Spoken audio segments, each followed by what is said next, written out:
مانگی ڕابردوو بە عێراق بە یەکێک لە خوێناوێترین مانگ لەم ساڵدا دەنرێ، ئەمەش بەپێی راپۆرتێک کە لەلایەن نێردەی نەتەوە یەکگرتووەکان لە عێراق بڵاوکراوەتەوە.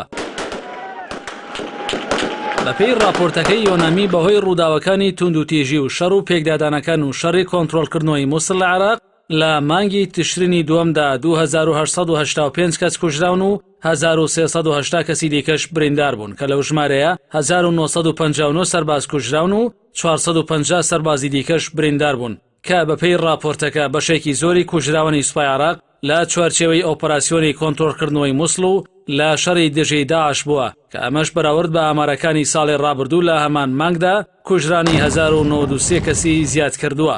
هەروەها لە کاتی دەستپێکردنی ئۆپەراسیۆنەکانی کۆنتڕۆڵکردنەوەی شار و شارۆچکەکانی عێراق لە دەستی داعش ڕۆژانە لە ناوچە جیاجیەکانی بەغدا و چەند پارێزگایەکی دیکەی عێراق تەقینەوە و هێرشی جۆرە و جۆر ئەنجام دەدرێت کە بەشێکی زۆری هێرش و تەقینەوەکانیش لەلایەن چەکدەرانی داعشەوە بەرپرسیارەتی لە ئەستۆ دەگیرێت. لە ڕووی زیانیشەوە بەغدای پایتەخت پشکی شەری لە ڕووی ژمارەی قوربانیەکانەوە بەردەکەوێت کە زۆرترین زیانی بەرکەوتووە و 153 هاوڵاتی مەدەنی لەو شارەدا کوژراون و 580 کەسی دیکەش بریندار بوون.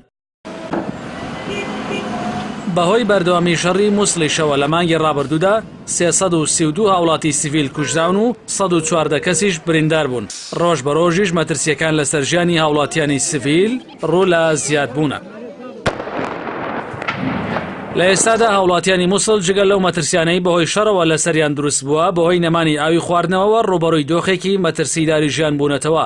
مەترسیەکی دیکەش لەسەر دانیشتوانی مووسڵ کاردانەوەکانی چەکدارانی داعشە کە خەڵکیان بەمانەوە لە شوێنەکانیان ناچار کردووە تاوەکو وەک قەلغانی مرۆیی بۆ پاراستنی خۆیان بەکاریان بهێنن.